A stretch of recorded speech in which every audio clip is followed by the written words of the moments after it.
Hello everyone, welcome back to my YouTube channel. ಇವತ್ತು ನಾವು ಬಾಳೆಕಾಯಿ ಪಲ್ಯ ಹೇಗೆ ಮಾಡೋದಂತ ನೋಡೋಣ. ಬಾಣಲಿಗೆ 3 ಟೀ ಸ್ಪೂನ್ ಅಷ್ಟು ಆಯಿಲ್ ಹಾಕೊಳ್ಳಿ. 1 ಟೀ ಸ್ಪೂನ್ ಸಾಸಿವೆ, 1 ಟೀ ಸ್ಪೂನ್ ಜೀರಿಗೆ, ಹಾಗೆ 4 ಸಣ್ಣದಾಗಿ ಕಟ್ ಮಾಡಿರೋ ಈರುಳ್ಳಿ, 3 ರಿಂದ 6 ಗ್ರೀನ್ ಚಿಲ್ಲಿ, ಹಾಗೆ ಸ್ವಲ್ಪ ಕರಿಬೇವನ್ನ ಹಾಕಿ ಚೆನ್ನಾಗಿ ಫ್ರೈ ಮಾಡ್ಕೊಳ್ಳಿ.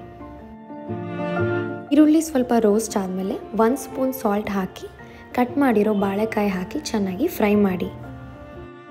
ಲಿಡ್ನ ಕ್ಲೋಸ್ ಮಾಡಿ 10 to 15 ಮಿನಿಟ್ಸ್ ಲೋ ಫ್ಲೇಮಲ್ಲಿ ಅದನ್ನು ಬೇಯಕ್ಕೆ ಬಿಡಿ.